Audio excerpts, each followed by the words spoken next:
Assalamualaikum warahmatullahi wabarakatuh. Berjumpa kembali bersama Mimin di Pawon Misteri Official. Semoga kita semua selalu mendapat lindungan Allah Subhanahu wa Ta'ala ya. Amin ya Rabbal Alamin. Kali ini adalah part akhir. Seperti apa akhir ceritanya? Mari kita mulai.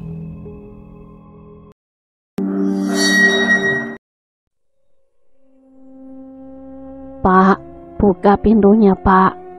Ibu kangen sama Bapak. Terdengar suara Ratih dari balik pintu.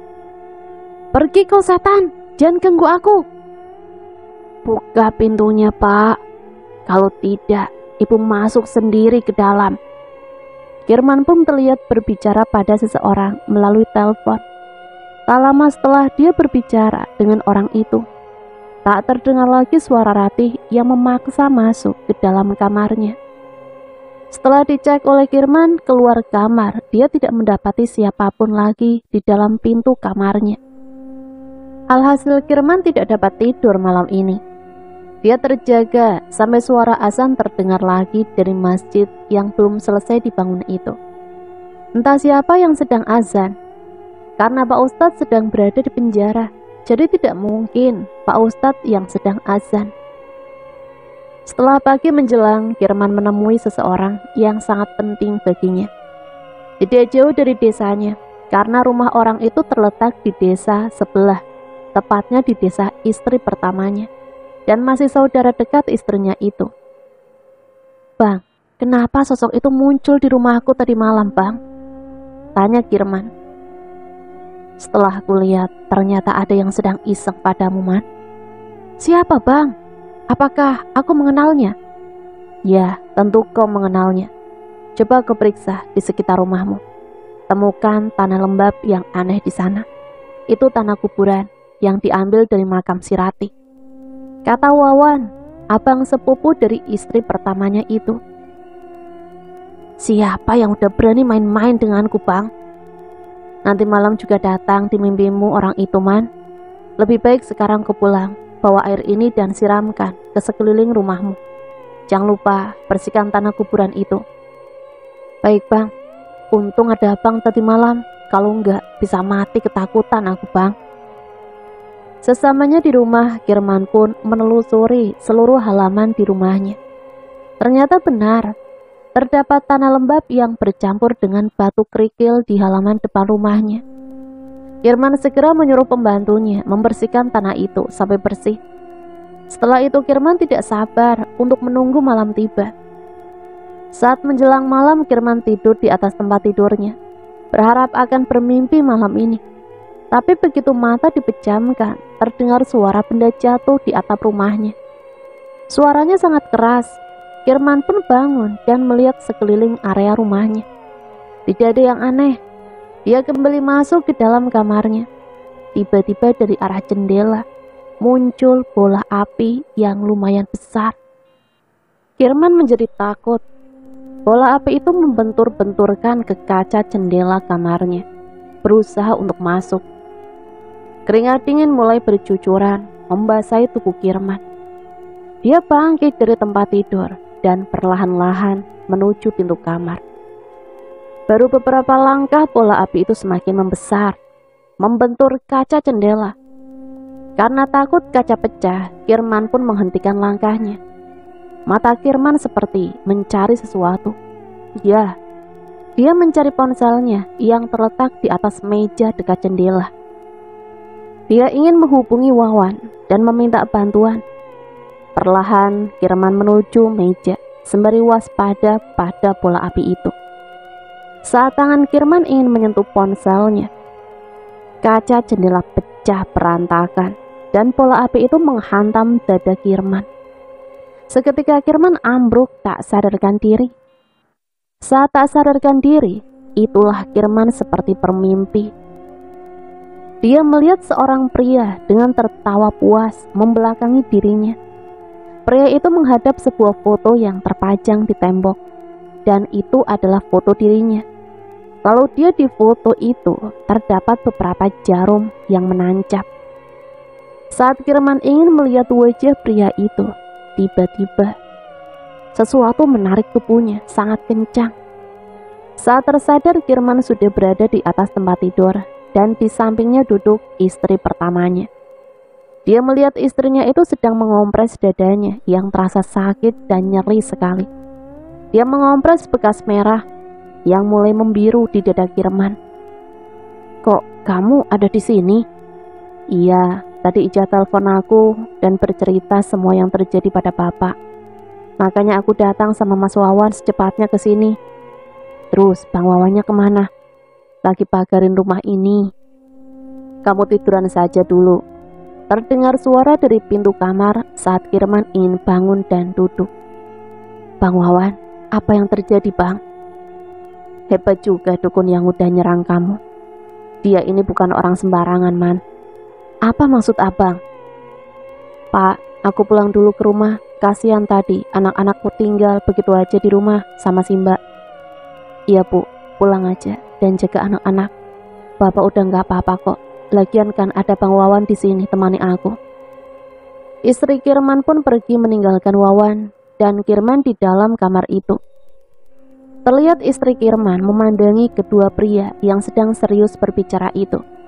Tatapan matanya begitu tajam melihat ke arah kedua pria itu. "Lah kok masih di situ? Pulang sana, gak baik dengerin perbincangan orang," kata Kirman membuat istrinya terkejut. Setelah itu dia menutup pintu kamar dengan perlahan. Tapi dia tidak langsung pulang. Dia duduk di sofa ruang tengah Kirman. Terlihat istri pertama Kirman itu melamun sesaat sebelum ditegur oleh Ijah, pembantu Kirman. "Ibu, mau saya bikinin teh?" "Gak usah Bi, saya juga mau pulang. Tolong panggilin supir saya ya." "Baik Bu." Tak lama setelah itu terdengar suara klakson dari depan rumah Kirman. Istri pertama Kirman yang bernama Tias itu pun beranjak dari duduknya, lalu pergi menuju mobil dan pulang. "Jadi siapakah yang sudah menerorku Bang? Apakah Abang tahu orangnya?" tanya Kirman sambil meringis menahan sakit di dadanya. "Masih belum jelas Man, tapi dia seorang pria. Karena aku merasa energi yang sangat kuat di daerah rumahmu ini. Tapi arwah si Rati gak ada lagi di sini kan Bang? Dia gak akan ganggu aku lagi kan Bang?" "Kamu tenang saja, gak akan ada yang ganggu kamu lagi. Apakah perlu aku menginap di sini untuk menemani kamu?" "Boleh Bang, Abang boleh tidur di kamar tamu kok. Nanti biar aku suruh dibersihin oleh Ijah dulu," kata Kirman dengan raut wajah yang bahagia. Sementara itu, di perjalanan mau pulang, Tias menyuruh supirnya itu berhenti di suatu tempat. Supir pun menghentikan mobilnya di jalan, sepi tak jauh dari sebuah pohon rindang. Entah apa yang Tias lakukan di sana. Dia menyuruh supir untuk menunggu di mobil sebentar, sementara Tias menuju warung remang-remang tak jauh dari pohon rindang itu. Terlihat Tias memanggil seseorang di warung itu dan mengajaknya berbicara di bawah pohon. Si supir mencoba menyelidik dengan mempertajam penglihatannya. Tapi supir itu sulit mengenali siapakah yang sedang berbicara dengan nyonyanya itu. Setelah lama menunggu, akhirnya Tias kembali ke mobil dan menyuruh supir untuk melajukan mobilnya. "Maaf Bu, tadi Ibu bertemu dengan siapa? Setahu saya tempat ini tempatnya orang nakal Bu."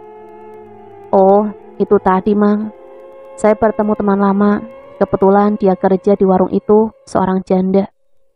Supir pun terdiam dengan pertanyaan yang mengganjal di pikirannya.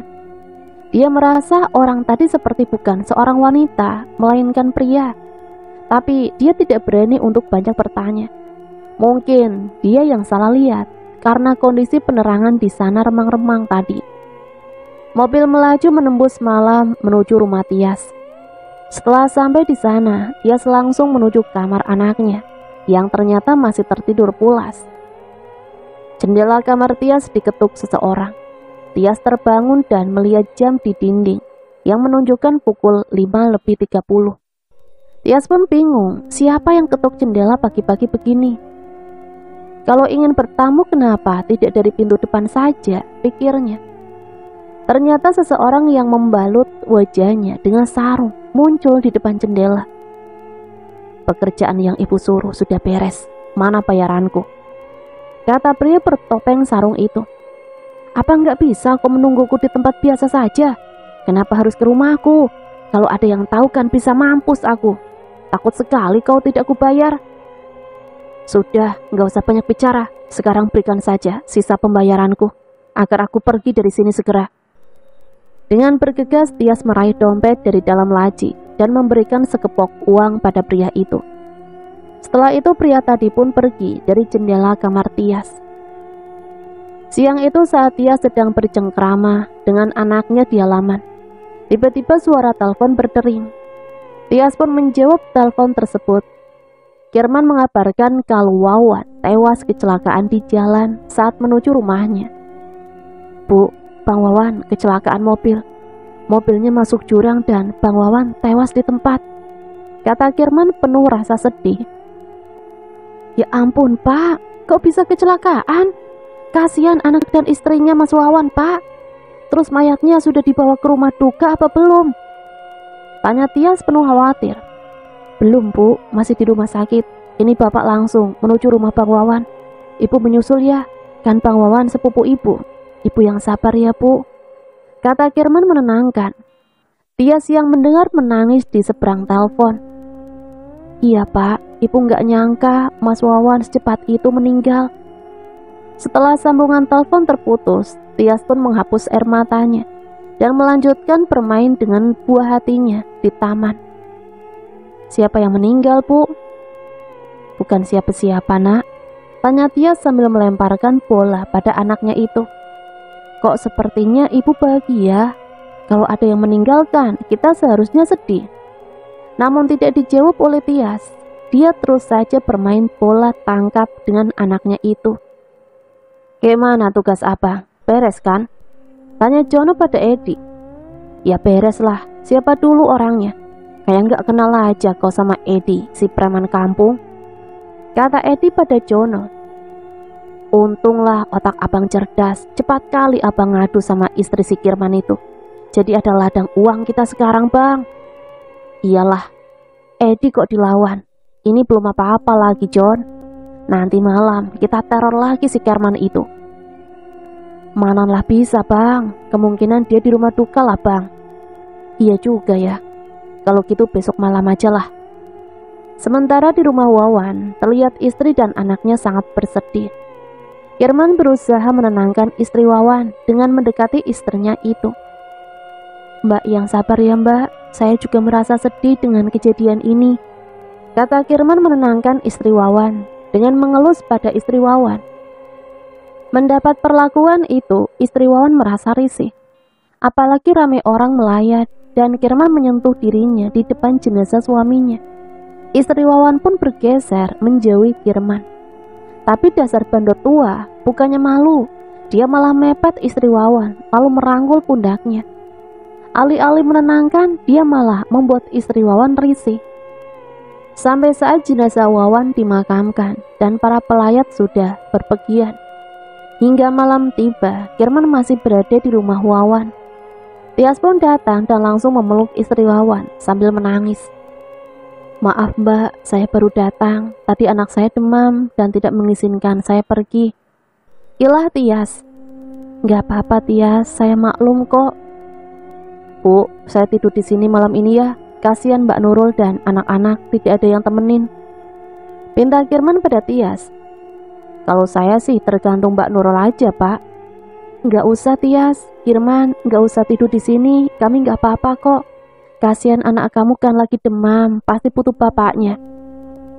Nurul takut nanti kalau Kirman menginap di rumahnya, dia akan diganggu. Walaupun saudara dari Nurul juga menginap di rumahnya, tetap saja dia takut pada Kirman. Saya ini sudah anggap Bang Wawan itu seperti abang saya sendiri kok Mbak Nurul. Jadi biarkan saya menemani Mbak dan anak-anak di sini. Gak apa-apa kan Bu? Tanya Kirman kembali pada Tias. Boleh Pak, asal Mbak Nurul juga gak keberatan. Terserahlah, asal gak ngerepotin. Dengan senyum penuh kemenangan, Kirman akhirnya menginap di rumah Nurul. Kirman tidur di ruang tengah bersama saudara Nurul yang lainnya. Sementara Nurul tidur di kamar bersama anak-anaknya. Entah sudah berapa jam Kirman tidak dapat memejamkan matanya. Dia terbayang wajah Nurul yang cantik. Kirman membayangkan kalau dia tengah bersenggama dengan Nurul. Entah apa yang merasuki pikiran Kirman, hingga ia begitu tertarik pada Nurul. Sampai seketika Nurul melintas dari samping Kirman dan menuju dapur. Kirman terkejut saat Nurul melintas, membuyarkan lamunannya. Kirman melihat Nurul melintas dengan hanya menggunakan handuk pendek. Kirman memperhatikan Nurul sampai menghilang di balik pintu dapur. Kirman melihat di sekeliling semua orang tengah tertidur lelap. Lalu Nurul muncul lagi dari balik pintu. Kirman melihat ke arah Nurul, seketika Nurul bermain mata pada Kirman dengan genitnya. Jantung Kirman seakan mau copot saja melihat tingkah laku Nurul. Sebab ia sepertinya memberi isyarat pada Kirman untuk mengikutinya. Kirman tidak menyangka kalau Nurul sebenarnya juga menaruh hati padanya. Seperti mendapat angin segar, Kirman pun mengikuti Nurul. Dia terus membuntuti Nurul menuju halaman belakang rumahnya. Seketika Nurul berhenti sejenak dalam posisi membelakangi Kirman. Lalu Kirman menempuk pundak Nurul dan melihat tubuh Nurul yang terbulat handuk yang lumayan pendek. Kirman melirik dari bawah ke atas berulang-ulang. "Mbak Nurul, ngapain malam-malam begini ada di sini? Pakai handuk lagi, apa nggak kedinginan?" kata Kirman dengan suara yang berbisik di telinga Nurul. Tapi Nurul tidak menjawab dan terus saja pergi menuju halaman belakang. Kirman pun mengikutinya dari belakang sambil melihat ke sekeliling halaman. "Mbak, tunggu saya mbak," kata Kirman karena telah jauh tertinggal oleh Nurul. Sesamanya di belakang rumah, Nurul masuk ke dalam sebuah gudang tempat Wawan menaruh barang-barang ritualnya. Kirman pun masuk ke dalam dan sudah mendapati Nurul yang telanjang dan tidur terlentang di lantai beralaskan tikar. Melihat hal itu, Kirman langsung menutup pintu rapat-rapat dan menguncinya. Dia segera membuka semua pakaiannya dan menyergap tubuh Nurul. Dengan membabi buta, Kirman mencumbu tubuh Nurul dengan puas. Rintihan Nurul dan desahan Nurul membuat Kirman bertambah semangat mencapai puncak kenikmatan. Hingga saat Kirman ingin mencapai puncak kenikmatan, tiba-tiba ia terganggu oleh bau yang sangat busuk sekali. Tiba-tiba tubuh yang ia gauli sudah berubah menjadi tubuh yang penuh dengan lendir. Saat dilihatnya, tubuh Nurul yang cantik dan wangi tadi sudah berubah menjadi daging, bau dan busuk dan dipenuhi dengan belatung. Bahkan kepalanya sudah hampir menjadi tengkorak dengan menyisakan bola mata yang melotot ke arahnya. Kirman terlonjak kaget dan menjauh dari tubuh busuk itu. Dia menjadi ketakutan saat sosok itu berubah menjadi arwah Ratih dengan buah dada yang membesar sebesar bola kaki. Seketika Kirman berteriak dan terkejut. Dia mengucek matanya dan benar saja itu hantu Ratih. "Pak, jangan takut pak, ini istrimu. Aku kangen sama kamu pak. Ayo puaskan aku pak," teriak hantu Ratih. Kirman melihat seluruh tubuhnya sudah dipenuhi lendir hitam dan belatung yang berloncatan di lantai. Kirman mengusap-usap belatung itu dari tubuhnya. "Ratih, jangan ganggu aku Ratih. Apa yang kau mau dari aku Ratih?" tanya Kirman dengan tubuh gemetaran. Tiba-tiba sebuah kain putih dan panjang menjalar dari tubuh Ratih dan membalut tubuh Kirman yang tanpa busana itu. Kirman berusaha meraih handle pintu, namun kain kafan yang membelit tubuh Kirman menarik tubuhnya menjauh dari pintu. Lalu tubuh Kirman tergantung begitu saja dengan leher yang terlilit kain putih. Kirman memegangi kain yang melilit lehernya dan berusaha melepas dari lilitan itu. Tapi setiap kali ia berusaha melepasnya, lilitan itu semakin kuat menjerat lehernya. Sampai-sampai Kirman tak bisa bernafas lagi. Alhasil dia mati dengan lidah menjulur keluar. Pagi harinya seluruh keluarga mencari Kirman yang tak ada di tempatnya.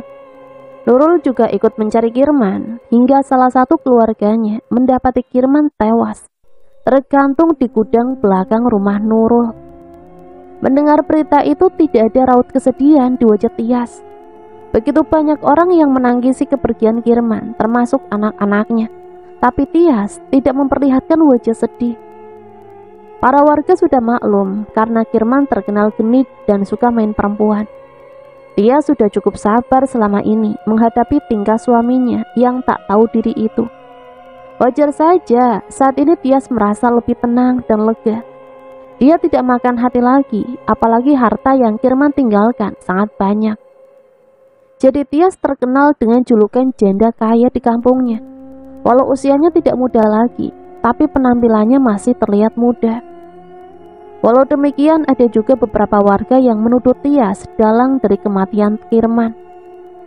Terlepas dari gosip di luar sana, Tias tidak peduli. Yang ia pikirkan sekarang ini kebahagiaan anak-anaknya. Suatu hari Edi datang menjumpai Nur, anak Pak Ustadz. Dia ingin berbicara tentang rumah yang ingin dijual Nur. Apa benar Nur mau jual rumah ini? Tanya Edi suatu hari pada Nur. Iya bang, Nur harus bayar hutang bapak Nur agar bapak keluar dari penjara. Kasihan bapak di usianya yang sudah setua itu, tidak sepantasnya dia berada di penjara. Abang bisa saja bayar semua hutang Pak Ustadz, asal ada syaratnya. Apa syaratnya bang? Gampang kok Nur, asal masjid ini jangan dilanjutkan pembangunannya. Bukannya apa-apa Nur, abang gak mau aja gara-gara pembangunan masjid ini akan membuat korban baru lagi. Nur pun terdiam sejenak. Membuat masjid di desa ini adalah impian bapaknya sejak dulu. Dia rela masuk penjara demi masjid ini. Kalau ia setuju, apakah bapaknya akan setuju juga? Tapi dia tidak akan membiarkan bapaknya berlama-lama di penjara. Ya sudah, Nur pikirkan saja dulu malam ini. Abang sabar menunggu kok. Semua tergantung Nur mempertahankan masjid ini atau membiarkan Pak Ustadz membusuk di penjara. Kata Edi seperti akan tahu isi hati Nur. Edi pun beranjak pergi setelah berpamitan pada Nur. Sementara itu di perjalanan menuju rumah, Edi melewati masjid yang terbengkalai itu. Dia berhenti sejenak di depan masjid yang sudah memakan korban karena ulahnya. Ya, dialah yang menaruh racun pada teh manis para pekerja waktu itu bersama Jono, karena disuruh oleh Pak Kirman. Saat ini Pak Kirman pun sudah tewas dikerjai oleh istri pertamanya. Edi sanggup membayar hutang Pak Ustadz karena dapat uang yang cukup banyak dari Tias. Karena Edi telah berhasil mencelakai Wawan, abang sepupu Tias. Bang Edi! Teriak Jono dari depan rumah Edi, membuat lamunan Edi buyar. Edi pun menghampiri Jono yang berada di teras, sembari duduk dan memakan pisang goreng dengan secangkir kopi. Kau ini John, bikin aku terkejut aja. Ada apa kau manggil aku sampai berteriak sekuat itu? Habis abang ku panggil-panggil dari tadi tapi gak dengar. Aku takut aja abang nanti kesambet hantu si Parjo di masjid itu. Ah kau ini, mana mungkin aku kesambet John. Kayak mana urusannya bang sama Nur? Apa lancar? Gak tahu John, Nur lagi mikir-mikir kayaknya. Apalagi yang dia pikirkan? Udah bagus abang mau pinjamkan dia uang. Kalau aku mana mikir lagi bang, terus ku iakan itu. Itu kan kau John, haduh. Udahlah, mana kopi untukku? Kok nggak kau buat John? Johnny pun berlalu pergi menuju dapur untuk membuatkan kopi pada Edi. Malam itu ponsel Edi berbunyi.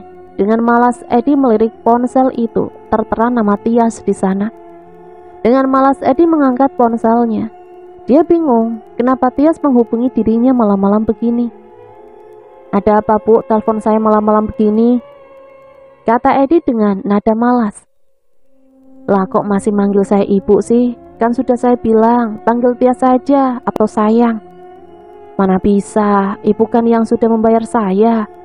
Mana sopan manggil nama, lagian ibu kan bukan pacar saya.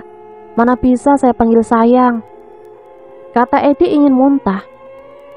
Malam ini datang ke rumah saya ya Ed, Saya mau bicara sesuatu dan saya akan lunasi bayaran kamu kemarin. Besok aja deh, Bu. Ini kan udah malam. Mana mungkin saya datang ke situ kan? Jauh, Bu. Kalau kamu tidak datang, nggak akan saya lunasi lagi bayaran kamu, kata Tias sambil menutup teleponnya. Seketika kepala Edi menjadi pusing 7 keliling. Dia malas mau ke sana, tapi kalau tidak ke sana, nanti bayarannya tidak akan dilunasi oleh Tias. Dengan malas Edi bangkit dari tidurnya dan meraih pakaian lalu pergi menggunakan motor. Edi sengaja mendorong motor agak jauh lalu menghidupkannya. Dia tidak ingin membuat berisik di dekat rumahnya. Takutnya nanti Jono dan yang lainnya terbangun. Edi melaju menembus malam. Setelah tiba di depan rumah Tias, dia mematikan motornya. Saat ingin mengetuk pintu, ternyata pintu itu sudah dibuka terlebih dahulu oleh Tias. Terlihat Tias sudah menunggu Edi dengan memakai baju tidur yang tipis. Terlihat jelas lekukan tubuhnya karena pakaian tidur yang ia gunakan cukup transparan. Walaupun usia Tias sudah tidak muda lagi, tapi wajah dan tubuhnya sangat terawat seperti anak SMA saja. Edi yang awalnya malas menemui Tias, akhirnya tergoda juga melihat Tias dan gaun tidurnya yang transparan. Yang namanya lelaki, kalau dihadapkan dengan ujian seperti itu, pasti akan tergoda juga. Edi pun mendekati Tias. Seketika Tias menarik tangan Edi dan meletakkan tangan Edi di pinggangnya. Lalu Tias membawa Edi masuk ke rumahnya dan menuju kamarnya. Edi seperti kerbau yang dicucuk hidungnya. Entah kenapa, di mata Edi Tias itu sangat cantik dan menggoda. Edi masih terpengong saat melihat Tias membuka seluruh pakaiannya di hadapan Edi. Perlahan namun pasti, Tias juga membuka pakaian Edi sampai Edi telanjang bulat. Tias mencabuli Edi dengan puas. Tak mau kalah, Edi pun mengikuti irama yang diciptakan oleh Tias. Setelah beberapa jam bertarung, akhirnya Edi dan Tias sama-sama kelelahan. Mereka pun tertidur lelap sambil berpelukan satu sama lain. Pagi-pagi sekali Edi terbangun dan melihat Tias tertidur di sampingnya. Edi segera meraih pakaiannya dan memakainya. Belum selesai berpakaian, Tias pun terbangun. Melihat Edi sudah bersiap-siap ingin pergi, lalu Tias menarik baju Edi dan kembali memeluk dan mencubui Edi. Edi tak bisa melawan kehendak Tias, dan untuk kesekian kalinya mereka melakukan hubungan suami istri. Kali ini Edi benar-benar lelah dibuat Tias. Sampai-sampai Edi tak sanggup lagi untuk bangun. Tias beranjak dan membuka sebuah laci, lalu melemparkan amplop coklat di atas dada Edi. Edi meraihnya dan melihat isinya. Dia terkejut, karena di dalam amplop itu uang yang cukup banyak. Tidak seperti bayangannya, tapi Tias memang memberinya uang lebih. Apakah uang ini tidak terlalu banyak? Tanya Edi. Tidak sayang, aku sangat puas dengan hasil kerja kamu yang sudah membunuh Wawan, Irman, dan Ratih Maduku itu. Aku kan cuma menjalankan perintahmu. Maka dari itu, kamu kubayar mahal atas pekerjaan yang kamu lakukan.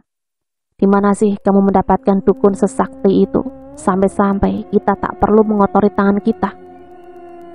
Kamu gak perlu tahu, yang kamu tahu pekerjaan semua beres. Baiklah, tapi apa boleh, aku tahu alamatnya. Untuk apa? Boleh saja, kata Edi sambil mencatat alamatnya di secari kertas yang terdapat di atas meja rias Tias. Edi pun kembali mengenakan pakaiannya dan bersiap-siap untuk pergi. Kamu mau kemana sih? Kok buru-buru banget?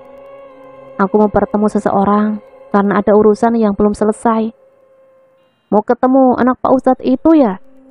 Edi hanya diam dan pergi meninggalkan Tias yang masih telanjang di atas kasur.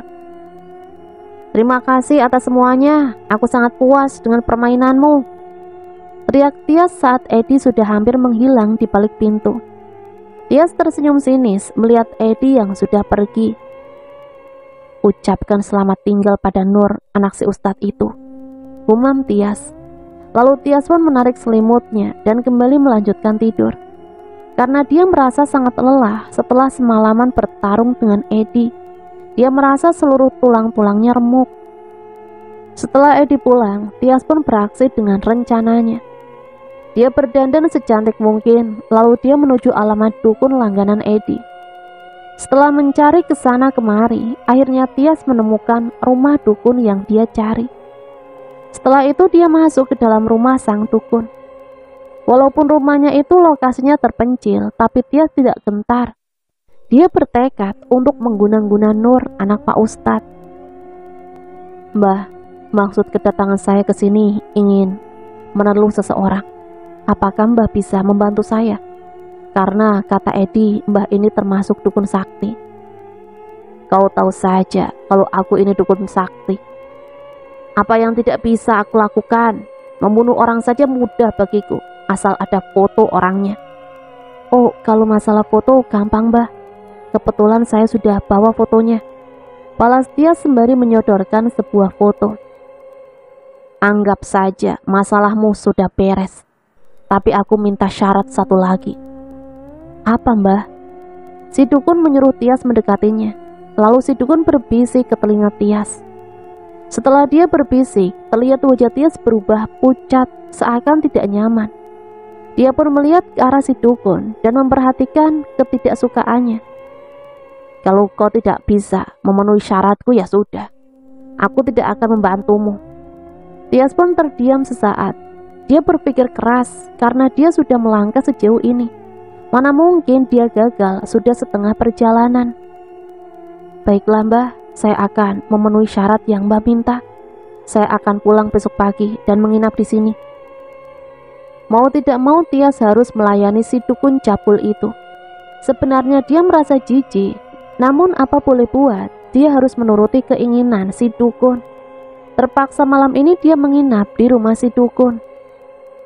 Sementara itu di kediaman Pak Ustadz, Edi datang bertamu ke rumah Nur.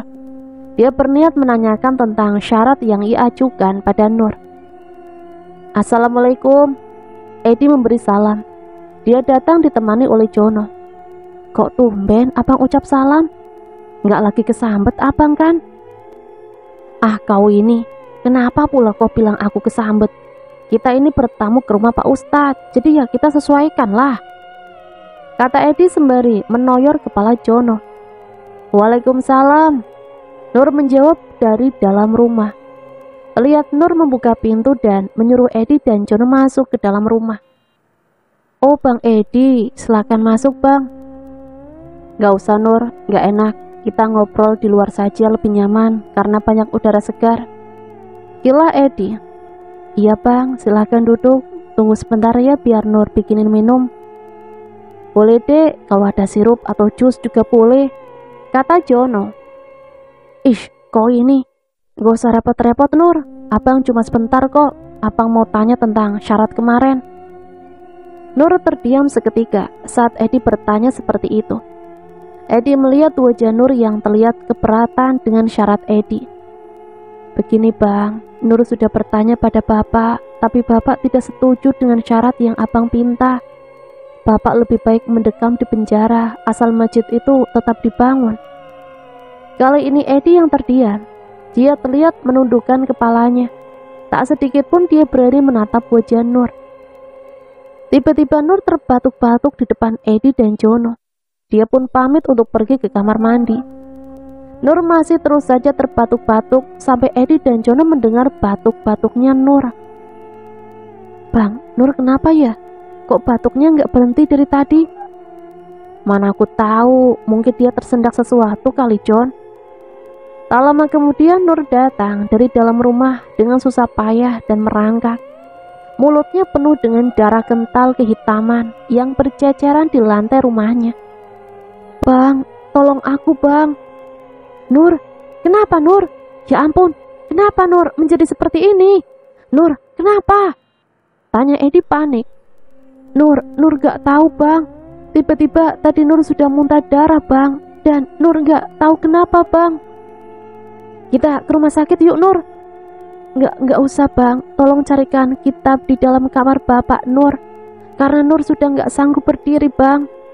Iya, Nur, Abang cari dulu ya," kata Edi, dan Jono pun menggantikan Edi memegangi tubuh Nur yang melemah. Nur terus saja terbatuk-batuk dan menyemburkan darah. Wajahnya terlihat pucat, lalu Jono semakin panik melihat darah hitam dan mengental menyembur dari mulut Nur. Bang Edi, cepet bang, Nur semakin parah ini. Tapi Edi tidak juga keluar dari kamar bapak Nur. Sementara Nur semakin lemah saja. Akhirnya Edi datang membawa beberapa kitab di tangannya. Yang mana kitabnya Nur? Yang mana yang kau mau? Tanya Edi dengan tangan gemetaran. Nur menunjuk sebuah kitab yang bersampulkan warna emas. Tolong buka kitab itu bang. Tolong bacakan surat yang ini, lalu tiupkan ke air putih. Tolong Bang Jono, ambilkan segelas air putih. Tolong Nur bang. John, kau saja yang baca John. Aku nggak ngerti bacaan ini John. Aku pun nggak bisa bacanya bang. Tolong Nur bang. Sepertinya Nur terkena ilmu hitam. Tolong bacakan surat ini bang. Kata Nur hampir tidak sadarkan diri. Edi pun pergi ke kamar mandi dan mengambil air wudhu. Setelah dia berwudhu dengan terbata-bata, dia membaca surat yang dipinta Nur. Walau tidak begitu panjang, tapi Edi kesusahan membaca surat itu. Setelah membaca surat tadi, Edi meniupkannya ke air putih yang dibawa Jono. Setelah itu Edi meminumkan airnya untuk Nur. Edi berpikir, untung tadi sebelum ke rumah Nur, Edi mandi untuk bersuci terlebih dahulu. Entah kenapa semenjak Edi mencoba untuk mendekati Nur, dia menjadi bersih dan tidak pernah berbicara kasar lagi pada orang-orang. Sesaat setelah meminum air putih tadi, Nur terlihat lemas dan bersendawa lalu pingsan tak sadarkan diri. Edi langsung membawa Nur masuk ke dalam rumah dan membaringkannya di atas sofa. Kebetulan seorang tetangga melintas dan segera Jono memanggil tetangga tersebut, seorang ibu. Ibu itu langsung datang dan masuk ke dalam rumah Nur. Setelah bertanya pada Edi dan Jono, si ibu berpendapat kalau Nur ini diguna-guna. Edi terdiam mendengarkan penuturan si ibu. Setelah beberapa saat, Nur mereka bawa ke klinik terdekat. Edi berpikir dari tadi siapa yang tega meneluh Nur. Dia bertekad akan mencari tahu sendiri. Setelah beberapa jam dirawat di klinik, kondisi Nur sudah mulai membaik. Edi segera pergi ke rumah dukun langganannya. Dia ingin bertanya tentang kejadian yang dialami oleh Nur. Sesamanya di sana, Edi tak menunggu ini dan itu. Dia langsung bertanya pada dukun kepercayaannya, karena dukun itu masih bersaudara dengannya. Dilihatnya dukun itu sedikit berbeda hari ini. Sesekali dia terlihat, dukun itu merintih, menahan rasa sakit. Dia selalu menahan dadanya beberapa detik sekali. Edi terlihat menyelidik saat duduk di hadapan dukun itu. Mbah, kenapa mbah? Ada kejadian tadi malam yang gak kuduga. Kejadian apa mbah? Apa mbah diserang oleh seseorang? Iya, sebenarnya aku bukan diserang, tapi teluhku berbalik padaku. Kok bisa mbah? Bukannya mbah tidak bisa dikalahkan? Entahlah kenapa aku bisa kalah kali ini. Kurasa yang kuteluh tadi malam itu punya dukun yang lebih kuat dariku. Tapi ngomong-ngomong, ada apa kau datang pagi-pagi kayak gini ke rumahku? Tumben kali. Oh, ini mbah, aku mau tanya sesuatu sama mbah. Tadi malam ada yang nyerang orang yang kuincar mbah. Ya, cewek yang kusuka. Ada yang nyerang. Hampir aja cewek itu lewat mbah. Untungnya bapaknya seorang ustadz. Dan dia juga cewek yang alim, jadi bisa selamat. Terus mau apa kau kesini kalau cewekmu itu udah selamat? Aku cuma mau tanya aja mbah, siapa yang udah beraninya nyerang cewek yang kusuka itu? Aku nggak mau nanti terjadi apa-apa sama dia. Mana tahu mbah bisa bantu aku nyari tahu orangnya. Kalau sekarang aku nggak bisa bantu Ed, kau kan tahu aku pun lagi sakit sekarang. Ini aja aku nggak bisa bantu orang lain. Udah berapa orang ku tolak ini. Masa terawang aja nggak bisa mbah? Nggak bisa Ed. Aku harus pulih dulu dan butuh waktu beberapa hari. Kecuali kau mau menunggu. Ya udahlah, aku tunggu aja mbah sampai pulih. Edi pun pergi meninggalkan kediaman si dukun. Sementara si dukun masih menahan rasa sakit di dadanya. Katanya dukun sakti, ternyata bisa juga KO tuh dukun. Gumam Edi sambil berlalu pergi. Di perjalanan menuju klinik di mana Nur dirawat, Edi mendapat telepon dari Tias. Edi menghentikan motornya di pinggir jalan. Dia pun mengangkat panggilan dari Tias. Ada apa telepon lagi? Bukannya urusan kita sudah selesai? Loh, kok marah-marah sih? Aku cuma mau kasih kamu kenikmatan yang ada duitnya. Mau nggak? Kalau mau datang ke rumahku sekarang ya. Aku nggak bisa, aku lagi sibuk karena temanku ada yang sakit. Balas Edi sembari mematikan sambungan teleponnya. Dia pun melanjutkan perjalanannya menuju klinik di desanya. Tak jauh dari masjid, Edi mendengar suara azan dari masjid yang terbengkalai itu. Loh, kok aneh sekali. Siapa yang sedang azan siang bolong kayak gini? Dia pun menghentikan motornya di depan masjid dan memarkirkan motornya di halaman masjid itu. Dia penasaran dengan suara azan yang barusan dia dengar. Dilihatnya jam di ponselnya, sudah waktunya sholat zuhur. Dia pun masuk ke dalam masjid yang pintunya belum jadi dengan sempurna itu. Dia melihat ke seluruh masjid, namun tidak ada siapapun di dalam masjid. Masjid yang belum jadi itu kosong melompong dengan lantai yang sangat kotor dan berdebu. Entah setan apa yang merasuki Edi. Dia mengambil sapu yang terletak di sudut masjid dan mulai menyapu lantai masjid yang kotor. Dia juga mengambil alat pel yang terdapat di kamar mandi masjid. Edi pun mengepel lantai masjid dan merapikan sedikit masjid itu. Walau masih berantakan, tapi setidaknya masjid itu sedikit rapi setelah dibersihkan oleh Edi dan bisa dipakai sholat. Edi menuju tempat wudhu dan berwudhu. Dia melaksanakan sholat zuhur saat itu juga. Setelah melaksanakan sholat 4 rakaat itu, hati Edi menjadi tenang dan damai. Tak lupa ia mendoakan Nur agar secepatnya pulih dari sakitnya. Lama Edi duduk sambil melamun dan memikirkan Nur yang dirawat di klinik. Tiba-tiba terdengar seseorang membuka pintu masjid. Edi menoleh ke belakang dan melihat ke sekelilingnya. Dia berpikir mungkin tertiup angin. Edi kembali menghadap depan dan membayangkan dosa-dosa yang telah ia buat. Tanpa sadar Edi menitikkan air mata. Dosa yang ia lakukan sudah begitu banyak. Apakah Allah akan mengampuni dosa-dosanya apabila ia bertobat? Pikirnya. Tiba-tiba Edi merasa pundaknya amat dingin sekali. Setelah tertiup angin, dia merasa heran, angin apa yang terasa begitu dingin di pundaknya. Tiba-tiba dia mencium bau yang sangat wangi sekali. Tak pernah dia mencium bau parfum ini dimanapun. Baunya seperti bau campuran bunga-bunga yang sangat wangi sekali. Dia kembali menoleh ke belakang dan melihat sekelilingnya. Tapi masjid itu kosong. Hanya ada dia seseorang di dalam masjid itu. Saat Edi kembali menoleh ke depan, dia melihat seseorang sedang sholat di hadapannya. Edi terkejut dengan kehadiran orang itu. Dia penasaran siapa yang sedang sholat itu dan dari mana datangnya. Kenapa dia tidak melihat orang itu datang? Edi mencoba melihat wajah orang itu dengan mengendap-endap menuju depan. Saat melihat orang tersebut, betapa terkejutnya Edi. Dia terkejut dan mundur beberapa langkah. Parjo, sebuah nama meluncur dari mulut Edi. Edi pun mencoba untuk keluar dari masjid itu. Tunggu bang, terdengar suara menggema di ruangan itu. Seketika kaki Edi gemetar mendengar suara itu. Edi berhenti mendengar suara itu. Walaupun ia ingin berlari keluar dengan kekuatan penuh, namun kakinya seperti terpaku ke lantai. Terima kasih, abang sudah membersihkan masjid ini. Suara Parjo kembali terdengar.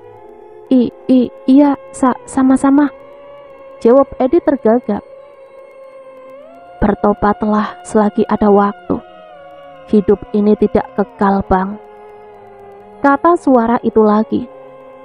Iya, akan kucoba, kata Edi sembari menoleh ke belakang, walau ketakutan menguasai dirinya. Saat menoleh, sosok Parjo sudah tidak ada lagi di sana. Setelah digerakkan, tiba-tiba kaki Edi bisa berjalan kembali.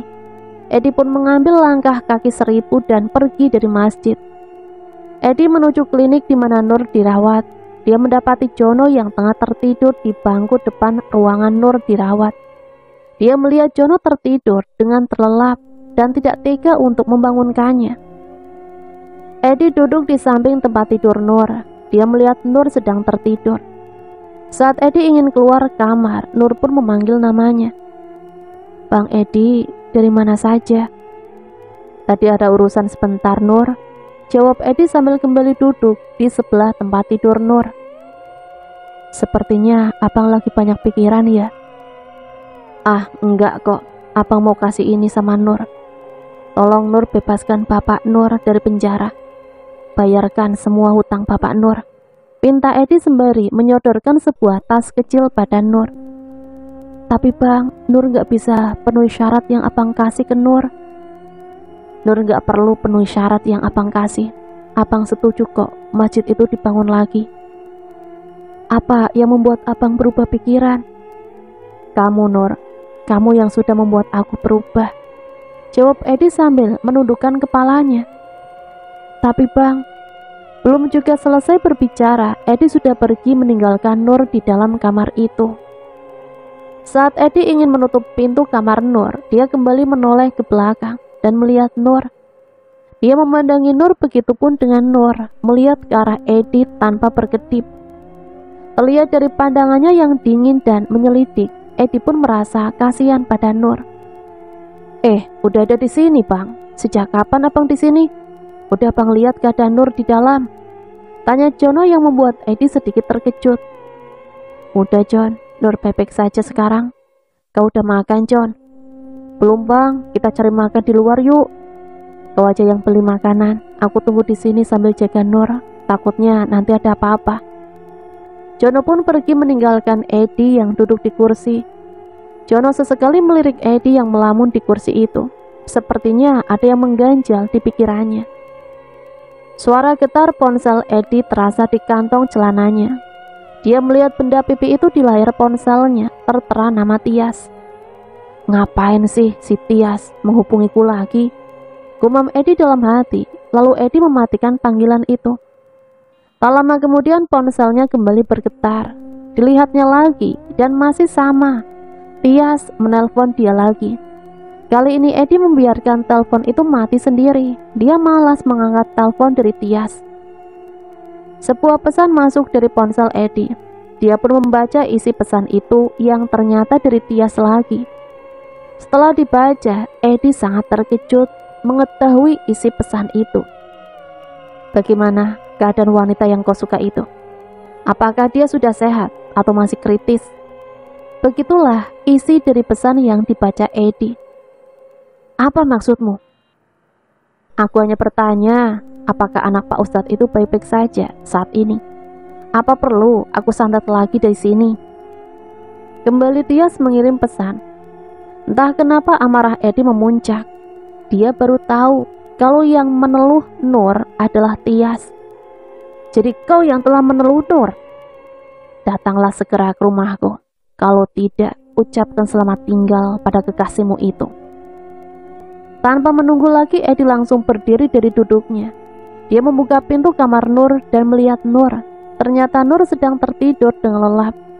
Edi pun kembali menutup pintu dengan perlahan. Edi bergegas pergi dan menuju rumah Tias. Dia berjalan dengan cepat. Bahkan dia tidak sadar saat berpapasan dengan Jono di depan klinik. Dia langsung pergi dengan motornya. Bahkan saat itu Jono memanggil-manggil namanya, tapi Edi tidak menoleh sedikit pun. Dia terus saja melaju dengan kencang keluar dari halaman klinik. Saat tiba di rumah Tias, dia menelpon Tias dan menyuruhnya untuk menemuinya di luar. Tapi Tias menolaknya. Dia menyuruh Edi untuk masuk ke dalam rumahnya. Edi bukannya tidak mau, tapi entah kenapa dia takut. Dia bukan takut pada hantu atau apapun. Dia takut kalau ada warga yang salah paham melihat dia masuk ke rumah Tias dan menggerebek mereka. Dia takut dibilang berzinah oleh warga. Entah sejak kapan perasaan itu muncul. Padahal dulu dia tidak peduli pada omongan orang. Bahkan bila ada yang menggerebek dia, maka dia tidak akan peduli. Apalagi Tias itu kan janda kaya, semua lelaki pasti menginginkan dia. Tapi kali ini Edi takut dengan hal itu. Dia takut dituduh zina. Aku gak mau masuk ke dalam, lebih baik jumpai aku di luar. Kita bicara di luar saja. Masuk sekarang, kalau tidak nyawa Nur akan melayang. Apa kau mau melihat Nur mati sia-sia? Ancam Tias. Terpaksa Edi masuk ke dalam rumah Tias setelah mematikan ponselnya. Dia membuka pintu rumah Tias yang ternyata di dalam ruang itu agak gelap. Seluruh tirai yang terdapat di jendela tertutup rapat. Edi kembali menutup pintu saat melihat rumah Tias gelap. Namun kembali pesan masuk ke ponsel Edi. Setelah dibaca oleh Edi, kata-kata yang tertulis, masuk sekarang atau. Dengan terpaksa Edi kembali masuk ke dalam rumah itu. Setelah berada di dalam rumah, Edi berteriak memanggil Tias. Tias! Tias! Suara Edi menggema di rumah itu. Apa sih sayang, kok kamu berteriak-teriak gitu? Gak usah basa-basi lagi. Aku cuma mau tahu, kenapa kau melakukan hal itu pada Nur? Apa salah Nur padamu? Santai aja dulu, kita belum memulai apa-apa kok.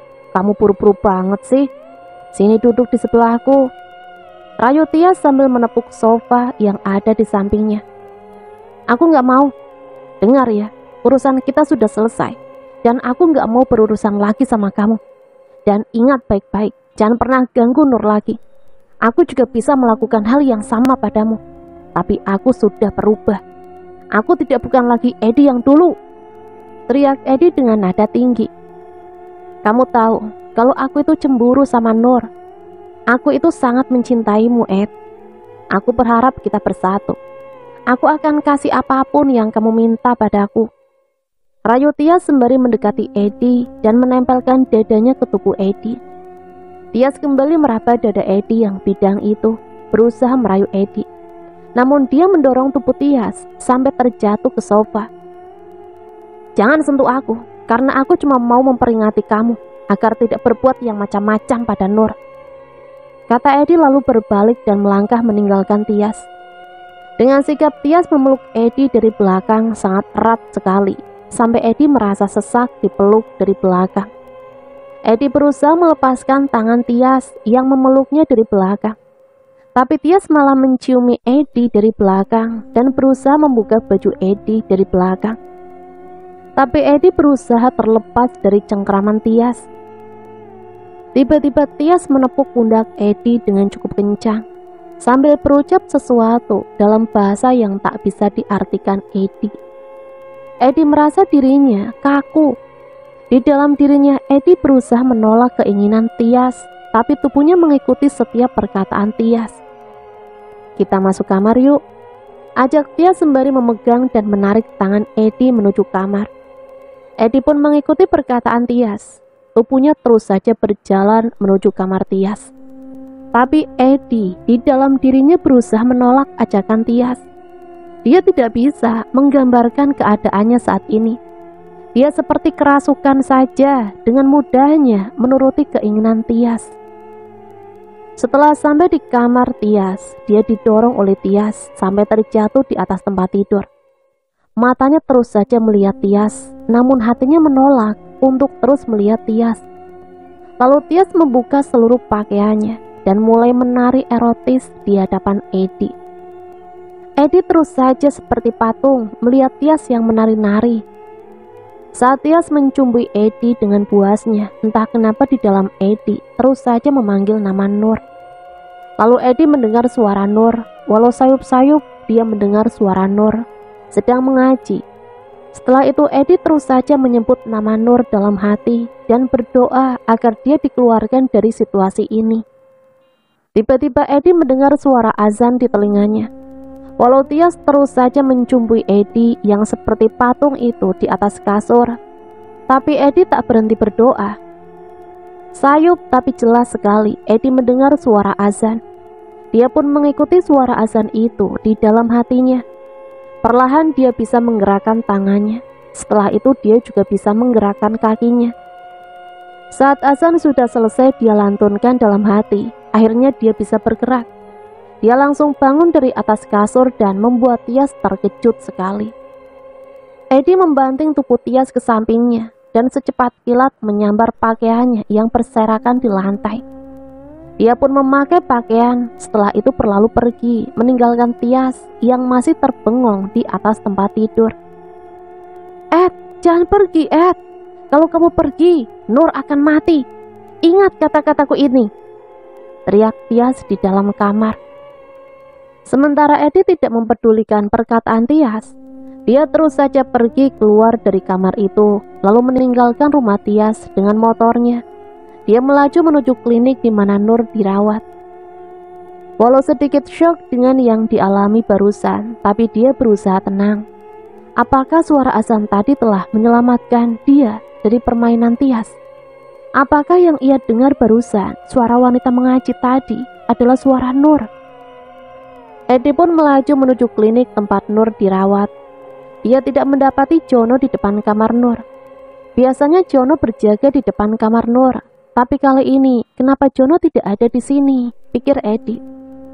Dia kemudian masuk ke dalam kamar Nur. Edi juga tidak melihat Nur di tempat tidurnya. Kamar itu diisi oleh orang lain. Setelah minta maaf pada pasien yang ada di sana, Edi segera bertanya pada perawat yang kebetulan berpapasan dengannya. Setelah didapati berita kalau Nur sudah pulang, Edi segera menuju rumah Nur. Saat berada di rumah Nur, dia melihat warga yang ramai sekali di halaman rumah Nur. Edi menjadi was-was. Dia mulai berpikir kemana-mana. Takut terjadi apa-apa, Edi langsung saja meringsek masuk tanpa mempedulikan orang yang sedang berkerumun di sana. Yang ada di pikiran Edi adalah ancaman Tias. "Nur, kamu gak kenapa-napa kan, Nur? Abang mencintai kamu, Nur," teriak Edi saat berada di dalam rumah Nur. Seketika seluruh warga yang berada di sana serentak tertawa terbahak-bahak melihat tingkah Edi. Nur pun yang terduduk di sofa tersipu malu. Setelah menyadari kalau Nur baik-baik saja dan ada Pak Ustadz yang duduk di sebelahnya, Edi pun merasa malu. Ternyata warga berdatangan karena Pak Ustadz sudah keluar dari penjara. Warga hanya ingin melihat kondisi Pak Ustadz.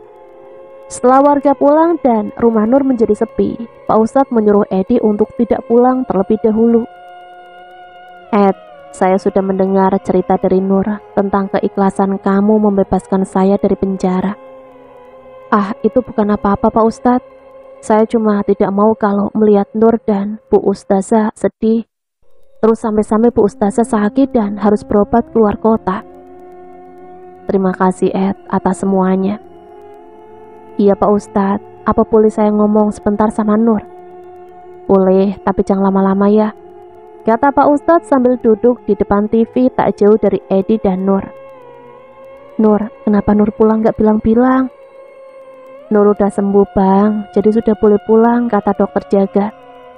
"Apa tadi Nur ada mengaji untuk abang?" "Ada bang, tadi Nur sengaja mengaji untuk abang karena Nur khawatir sama abang.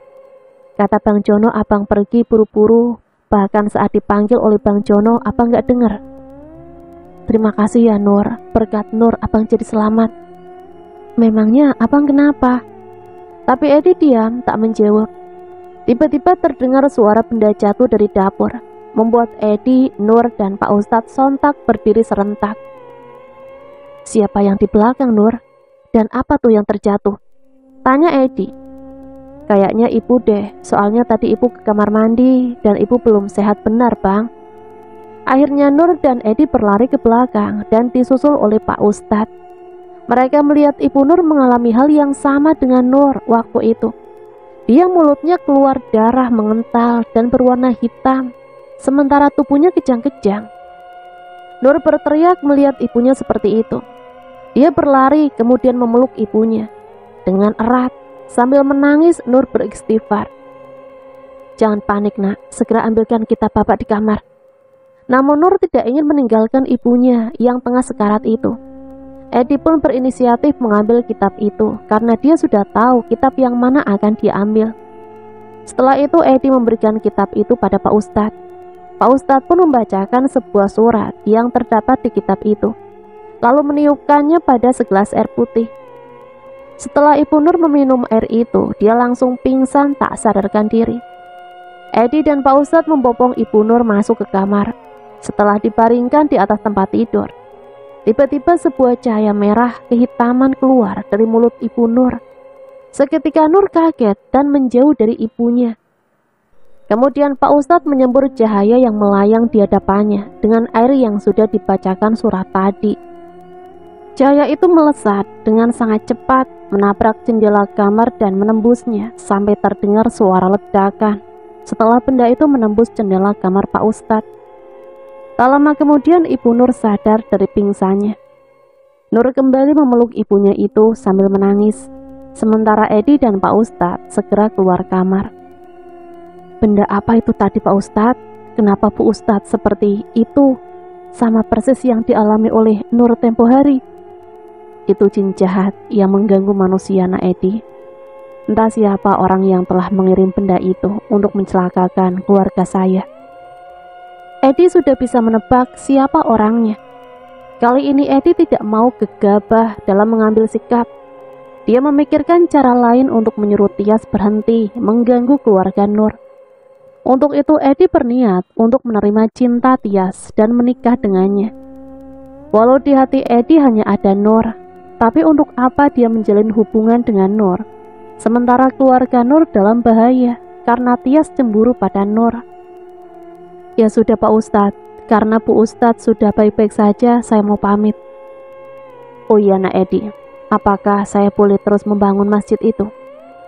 Boleh Pak Ustadz, silahkan, saya senang kok. Apa kamu mau menjadi marbot masjid bila masjid itu selesai nantinya? Edi terdiam dan berpikir sejenak. Apa dirinya pantas untuk menjadi marbot masjid dengan dosa-dosa yang sudah ia lakukan selama ini? Untuk mendampingi Nur saja dia tak pantas, pikirnya. Kamu pikirkan saja dulu, lagian kan masjid itu juga masih belum selesai, kata Pak Ustadz seperti mengetahui isi pikiran Edi. Nanti saya pikirkan dulu Pak Ustadz. Nur pasti bahagia bila mendapati suami yang soleh dan rajin mengaji. Edi sedikit bingung dengan perkataan Pak Ustadz. Entah apa maksud Pak Ustadz. Apakah maksudnya kalau dirinya rajin sholat dan mengaji, maka dirinya akan diterima menjadi suaminya Nur? Tapi Edi tidak berani untuk bertanya lebih jauh pada Pak Ustadz. Mendengar dirinya dekat dengan Nur saja membuat Tias murka. Apalagi kalau sampai menjadi suami Nur. Nanti saja kupikirkan. Yang terlebih dahulu dia harus bertemu Tias dan menyelesaikan urusannya dengan Tias. Akhirnya Edi menemui Tias di rumahnya. Edi menggedor-gedor pintu rumah Tias. Namun yang membuka pintu itu adalah pembantunya. Cari siapa Pak? Ibu Tias, ada. Tidak ada Pak, ibu sedang pergi. Edi pun terdiam dan berdiri di teras rumah Tias. Dia bingung mencari kemana, sementara pembantunya itu tidak tahu Tias pergi kemana. Tiba-tiba Edi melihat sosok Parjo di depan sepeda motornya, sedang berdiri sambil menatapnya. Kali ini Edi tidak takut, sebab sosok Parjo tidak menyeramkan. Dia memperlihatkan dirinya dengan tubuh semasa dia hidup dulu. Seakan-akan sosok Parjo itu ingin Edi mengikuti dirinya. Seperti mengetahui niat sosok itu, Edi pun naik motornya dan mengikuti sosok Parjo yang beberapa meter sekali menampakkan diri. Saat di persimpangan jalan dan Edi bingung harus menuju kemana, maka sosok Parjo akan terlihat di jalan yang akan dituju. Hingga Edi mengenali jalan tersebut. Ya, jalan itu menuju rumah dukun langganan Edi. Walau sedikit bingung kenapa sosok arwah Parjo menuntun dirinya untuk menuju dukun langganannya, tapi Edi tetap saja menuju rumah dukun itu.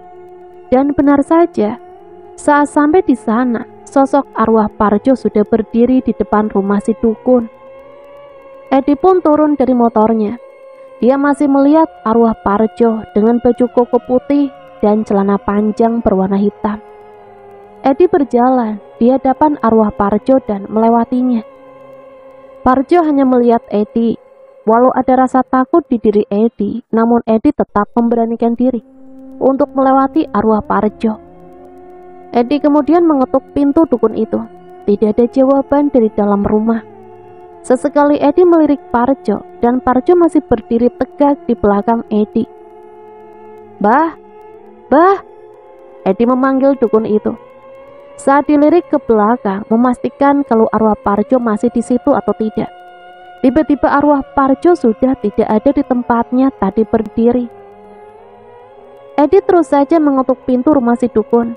Karena tidak ada jawaban, dia berinisiatif untuk lewat pintu belakang. Setelah itu Edi berusaha membuka pintu itu, tapi dikunci dari dalam. Edi bingung, kenapa arwah Parjo menggiring langkah Edi sampai di rumah dukun ini. Dari tadi dipanggil dukun itu tidak juga menyaut. Apa mungkin dia sedang tidak ada di rumah?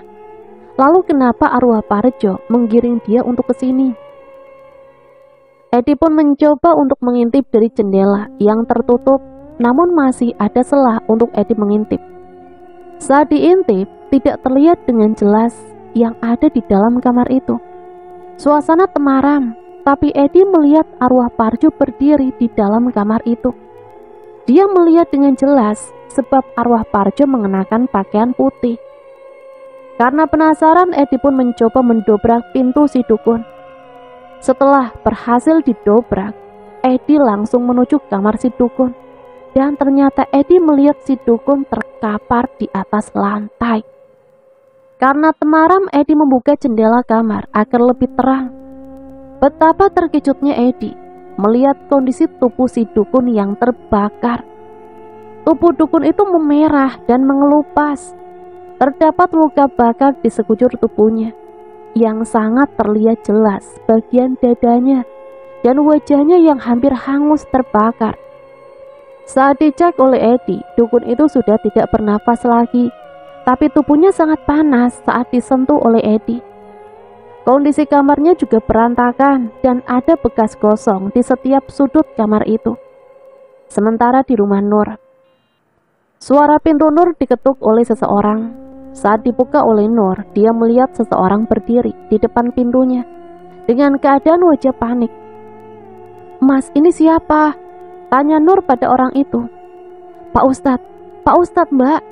"Iya, bapak saya tidak ada di rumah, dia sedang berada di masjid, melihat bangunan masjid." "Karena dari itu Mbak, saya mau menjemput Mbak biar kita ke rumah sakit." "Memangnya bapak saya kenapa Mas?" "Pak Ustadz, tadi kecelakaan di masjid Mbak. Dia tertimpa bahan bangunan dan sekarang dilarikan ke rumah sakit. Pak Ustadz menyuruh saya menjemput Mbak Nur." Tanpa menunggu lama lagi, Nur segera ikut dengan orang tersebut menggunakan sepeda motor. Mereka pergi meninggalkan rumah Nur. Setelah Edi memastikan kalau dukun itu sudah meninggal dunia, Edi pun bergegas pergi dari situ. Saat ingin pergi, ponsel Edi berdering dan dia melihat nama Tias tertera di layar ponselnya. Kebetulan, pikir Edi, karena sedari tadi memang dia mencari Tias. Akhirnya Tias menghubungi dia. "Halo, kau di mana? Dari tadi aku mencarimu, di rumah juga kamu gak ada. Kenapa memangnya kamu mencariku?" Tanya Tias kembali bertanya. "Ada yang ingin kubicarakan sama kamu, penting." "Aku juga ingin bicara hal yang penting padamu. Coba kamu dengar suara ini, mungkin kamu kenal dengan suara ini." "Apa yang kalian inginkan dariku? Lepaskan aku!" Terdengar suara seorang wanita yang sangat dikenal Edi. "Nur, mau kau apakan Nur? Jangan sampai kau sentuh dia. Kalau ada yang terjadi padanya, maka kau akan berurusan denganku. Aku tidak peduli kau perempuan atau lelaki, akan kuhabisi kau dengan tanganku." "Wah, hebat ya. Demi wanita ini kau mau menghabisiku. Apa yang sudah wanita ini berikan padamu, sampai-sampai kau berbicara kasar padaku? Ingat, kita sudah sering melewati hari bersama.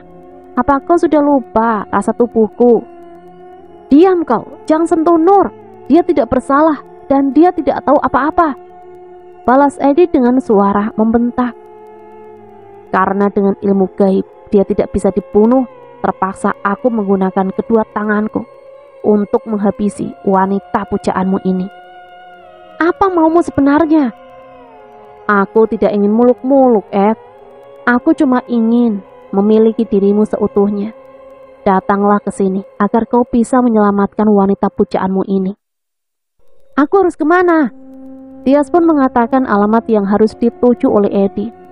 Tak lama kemudian Eddie sampai di tempat itu. Tempat itu dijaga banyak orang dengan tubuh yang besar seperti bodyguard. Salah satu dari penjaga menyambut Eddie dengan membawa sebuah jas lengkap. Dia memberikan jas itu pada Eddie dan menyuruhnya berganti pakaian di sebuah ruangan.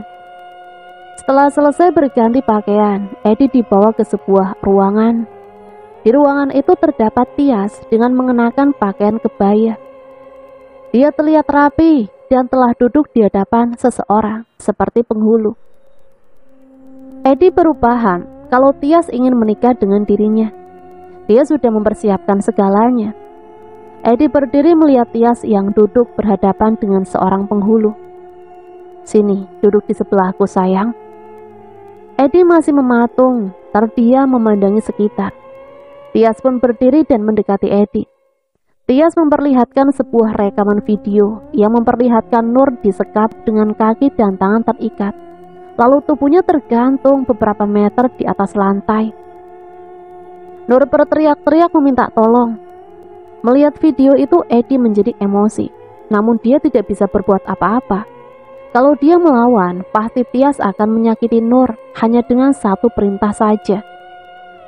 Tias berbisik di telinga Eddie sambil berkata sesuatu pada Eddie. Kalau kau tidak mau menikah denganku, maka Nur akan tewas. Anak buahku ada di dekat Nur. Dengan satu perintahku saja, Nur bisa hangus, terbakar di gedung itu tanpa tersisa. Jadi ikuti apa yang aku minta. Mau tidak mau Eddie harus menuruti keinginan Tias. Walau dia tidak ingin menikah dengan Tias, tapi demi menyelamatkan Nur, dia rela melakukan apapun untuk Tias. Kau tunggu apa lagi, Ed? Baiklah, akan kuhubungi anak buahku, biar dia membakar Nur hidup-hidup. Akhirnya Eddie menuruti Tias. Dia duduk di hadapan penghulu, dan disusul oleh Tias yang duduk di sebelah Eddie. Tak lama kemudian, yang diharapkan Tias pun terjadi.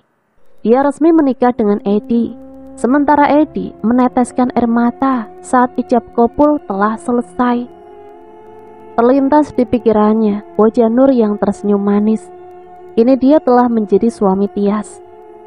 Sekarang lepaskan Nur. Aku sudah menuruti keinginanmu kan? Tias pun menelpon anak buahnya, menyuruh anak buahnya melepaskan Nur segera. Eddie disuruh menandatangani sebuah berkas. Tanpa membaca terlebih dahulu, Eddie menandatangani kertas itu, yang ternyata isinya menyatakan kalau Eddie tidak boleh menemui Nur. Bila ia melanggar, maka dia akan dikenai denda 1 miliar. Malam harinya saat malam pertama antara Tias dan Eddie, terlihat wajah Tias begitu senang sekali. Dia dan Eddie hanya berdua di dalam kamarnya. Tias menyuguhkan secangkir minuman pada Eddie. Saat dicium oleh Eddie, baunya sangat aneh. Bukan kopi ataupun teh, entah minuman apa yang dia suguhkan oleh Tias malam itu. Sayang, minum ini dulu ya. Minuman apa ini? Kok baunya aneh sih? Aku nggak mau minum minuman ini. Jangan-jangan sudah kamu kasih racun lagi. Kok ngomong gitu sih? Mana mungkin aku racuni kamu. Aku tuh sangat mencintai kamu loh. Ini tuh cuma minuman penambah tenaga aja. Biar malam pertama kita tidak hambar sayang. Diminum ya, kata Tias sambil berlalu pergi. Kamu mau kemana? Mau ke dapur sebentar. Tias pun pergi ke dapur untuk mengambil minum untuk dirinya, yang sudah ia siapkan sejak tadi. Setelah dia meminum ramuan itu, dia kembali ke kamar untuk menjumpai Eddie. Dia sudah tidak sabar lagi ingin melewati malam pertama sebagai suami istri dengan Eddie. Dia memakai gaun yang transparan, memperlihatkan bentuk tubuhnya dengan jelas. Semoga aja Eddie terpesona dengan penampilanku malam ini. Gumam Tias yang sedang berdiri di depan kamarnya sembari merapikan rambutnya. Pintu kamar dibuka oleh Tias. Dia tidak mendapati Eddie di dalam kamar. Dia berpikir mungkin sedang di kamar mandi. Tias pun merebahkan tubuhnya di atas kasur dengan posisi menantang agar Edi tergoda saat keluar dari kamar mandi. Tapi tiba-tiba Edi berdiri di samping tempat tidurnya, tepat di dekat jendela. Tias begitu terkejut melihat Edi sedang sholat. Mata Tias melotot melihat Edi sedang ruku lalu sujud. Pantas dia tidak melihatnya karena tadi dia sedang sujud. Tiba-tiba tubuh Tias serasa panas. Dia kegerahan, padahal kamar itu ber-AC dan sedang menyala. Keringat bercucuran dengan deras saat Tias mematung memandangi Edi yang sedang sholat. Segera Tias bangkit dari tempat tidur dan pergi meninggalkan Edi yang sedang sholat. Dia menuju kamar tamu dan berbaring di sana. Terlihat wajah Tias begitu marah, wajahnya merah menahan emosi. Dia berpikir keras untuk mengubah Edi. Dia harus bisa membuat Edi lupa akan kewajibannya sebagai umat Islam. Dulu Edi tidak sealim itu, bahkan dia tidak pernah sholat. Kenapa sekarang dia menjadi rajin sholat? Tias memikirkan rencana untuk mengubah Edi. Hingga Tias tertidur di kamar tamu. Sudah bisa dipastikan malam pertamanya hampa. Karena Edi tidak minum ramuan yang ia berikan, makanya Edi tidak terpengaruh. Malah dia sholat malam tadi. Pagi-pagi sekali Tias datang ke kamar Edi dan membangunkan Edi. Dia sudah menyiapkan sarapan untuk Edi. Tanpa curiga Edi makan makanan yang dibuat Tias. "Sayang, cepetan, kita udah terlambat ini," teriak Tias dari dalam mobil. Tak lama Edi muncul dari dalam rumah dengan langkah yang malas. Entah kemana mereka akan pergi pagi-pagi begini. "Mau kemana sih kita pagi-pagi gini?" "Mau jalan-jalan, aku jamin kamu pasti suka aku ajak jalan-jalan ke suatu tempat." Mobil melaju dengan kecepatan sedang. Edi terus saja diam di dalam mobil. Tak ada niatan dari Edi sedikit pun berbicara pada Tias. Walau Tias terus saja ngoceh mengajak Edi berbicara, tapi Edi tak peduli. Hingga mobil Tias berhenti di depan sebuah rumah. Edi baru sadar kalau Tias berhenti di depan rumah Edi. "Ngapain kita kesini?" "Kita ambil barang-barangmu sayang, biar kita nggak kesini lagi." "Bang Edi, kemana aja bang? Aku nyariin abang entah kemana dengan Nur. Kami tidak bisa menemukan abang," tanya Jono. "Kamu tenang aja, Edi bersamaku kok. Dia aman bersamaku, apalagi sekarang kami sudah menjadi suami istri." Apa itu benar bang? Apa abang sudah menjadi suami Ibu Tias?" "Sudahlah, gak usah banyak tanya. Sekarang kamu taruh barang-barang Edi ke tas atau koper," perintah Tias pada Jono. Dengan wajah kesal, Jono menaruh semua barang-barang Edi ke tas. Tak lama Tias pergi menuju masjid yang masih dalam pembangunan. Tias menarik tangan Edi menuju masjid. Di sana ada Pak Ustadz dan Nur yang sedang melihat para pekerja yang membangun masjid. Edi sudah bisa menebak apa maksud Tias menuju masjid. Dia berusaha menahan Tias agar tidak pergi ke masjid, tapi sekuat tenaga Tias menarik Edi. "Selamat pagi Pak Ustadz." Seketika Pak Ustadz dan Nur menoleh ke arah Tias dengan serentak. "Waalaikumsalam," jawab Pak Ustadz dan Nur bersamaan. Nur terkejut melihat Edi yang digendeng oleh Tias. Sementara itu Edi hanya bisa diam dan menundukkan kepalanya di depan Pak Ustadz dan Nur. Dia tidak sanggup menatap kedua orang itu dengan matanya. "Ada perlu apa Bu Tias?" tanya Pak Ustadz merasa ganjal dengan situasi ini. "Saya ingin menyumbang untuk pembangunan masjid Pak Ustadz. Apa boleh?" "Tentu boleh Bu, silakan ikut dengan saya." Mereka duduk di depan masjid tepat di bawah pohon rindang yang terdapat di depan masjid. "Ini uang sumbangan saya, Pak Ustadz. Sekalian undangan resepsi pernikahan saya dengan Edi," kata Tias sembari menyodorkan amplop coklat dengan sebuah undangan berwarna biru muda. Tertera nama Ediansyah dan Tias Dewi. Bagai disambar petir di siang bolong, Nur terlihat begitu terkejut dengan perkataan Tias barusan. Dia seperti tidak menyangka semua ini. "Loh, Kapan menikahnya, Nak Edi? Kenapa nggak ngundang-ngundang? Tanya Pak Ustadz. Kemarin Pak Ustadz, sebenarnya belum juga selesai bicara, Tias langsung menimpali perkataan Edi. Sebenarnya kami berdua sudah saling mencintai Pak Ustadz. Daripada timbul fitnah kan, lebih baik dijadikan sah saja. Nur langsung pergi dari hadapan Tias dan Edi. Pak Ustadz seperti paham dengan hati Nur saat ini. Aku mau ke rumah dulu, ngambil barang-barangku. Mungkin sudah selesai dipersiapkan Jono, kata Edi pada Tias. Sementara Tias harus mengurus sesuatu dengan Pak Ustadz. Ya sudah, setelah urusanku selesai, aku menyusul kamu ya. Bang, kenapa abang tiba-tiba nikah sama si Tias sih bang? Tanya Jono kesal saat Edi ke rumahnya mengambil barang-barangnya. Aku terpaksa, John. Aku harus melindungi Nur dari keluarganya. Apa kamu tahu kalau keluarga Nur diteluh oleh Tias dan dukun kenalanku? Walau dukun itu sudah meninggal, tapi aku tahu Tias itu nekat. Bisa saja dia cari dukun yang lain untuk meneluh keluarga Nur. Tapi bukan ini jalan keluarnya kan bang? Kita bisa cari jalan keluarnya. Inilah satu-satunya jalan keluar, John.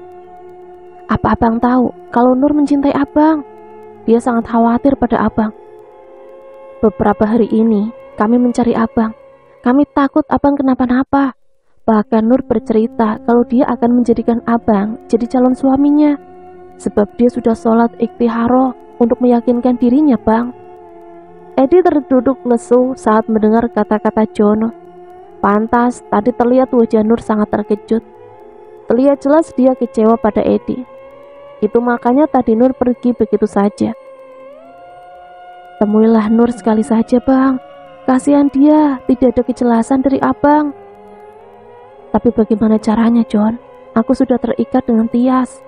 Sangat sulit bagiku untuk menemui Nur saat ini. Aku punya ide bang, jawab Jono sembari membisikkan ke telinga Edi. Terlihat Edi manggut-manggut, tanda mengerti dan tersenyum lebar. Tanda ide Jono sangat memuaskan hati Edi. Tak lama kemudian Tias datang setelah urusannya dengan Pak Ustadz selesai. Dia langsung masuk ke dalam kamar Edi. Di sana juga ada Jono yang sedang meletakkan semua pakaiannya ke dalam sebuah tas. Loh Ed, kok barang-barang kamu banyak sekali sih? Ini bukan barang-barang Bang Edi bu, tapi barang-barang saya. Jono nyengir sambil garu-garu kepalanya. Loh, emang mau kemana kamu? Ikut sama Abang Edi lah bu, saya kan sahabat sejati Bang Edi. Saya rindu sekali sama Bang Edi bu.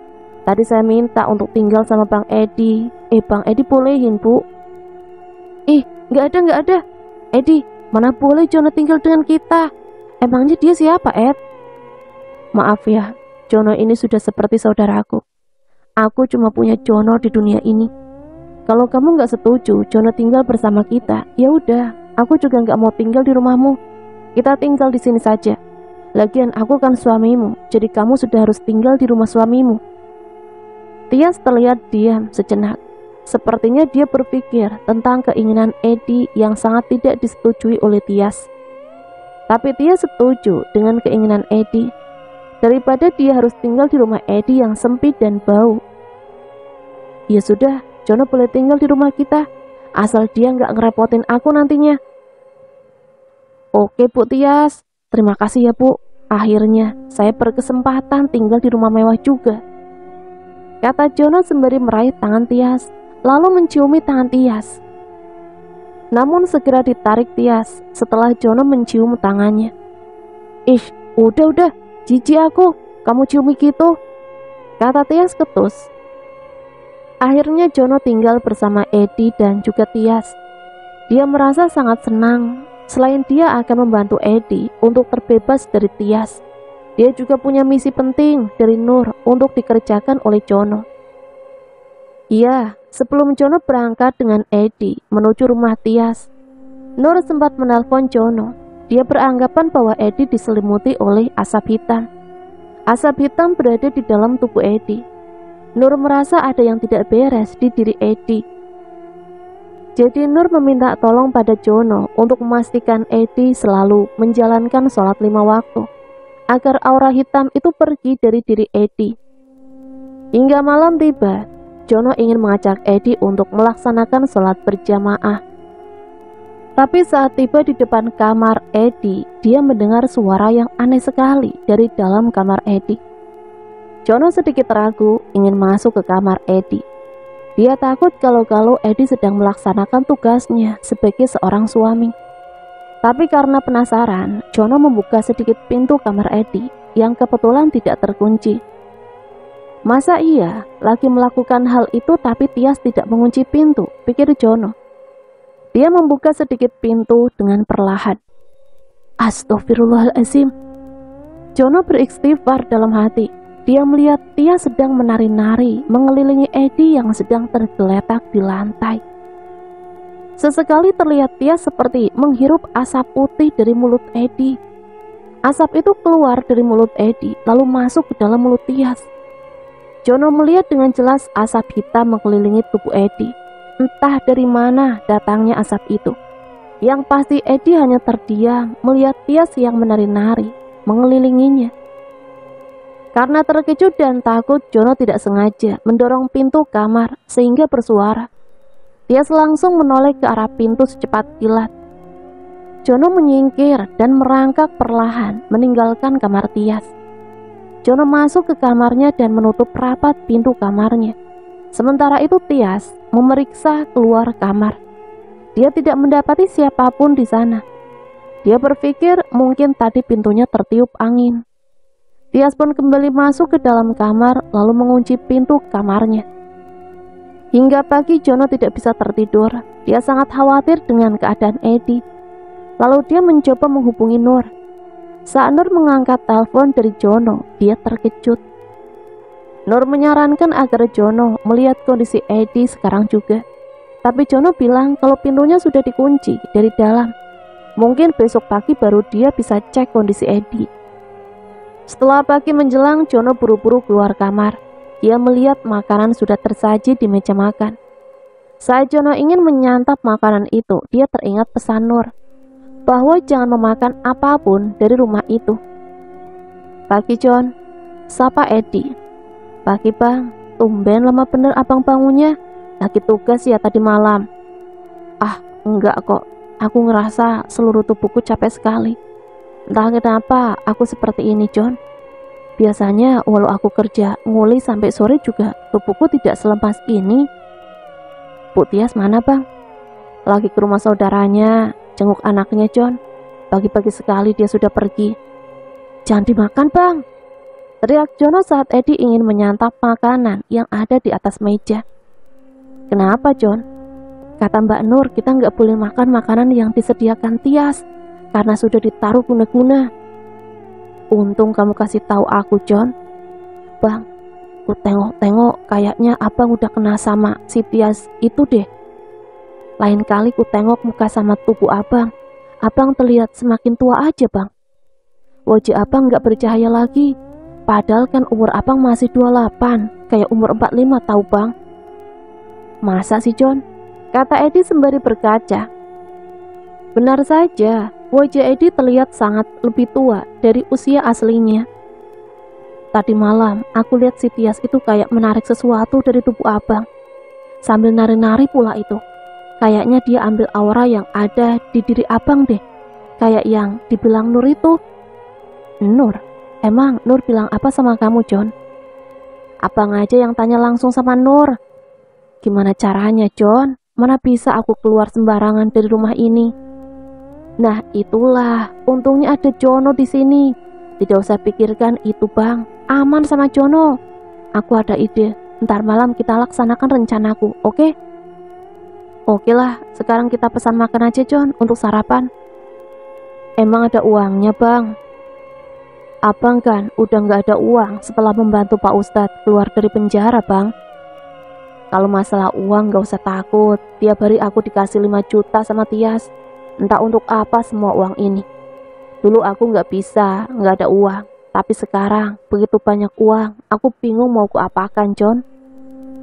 Simpan aja bang sisanya, uang dari Tias itu kan berbahaya. Hingga malam tiba rencananya Jono pun dilaksanakan oleh Eddie.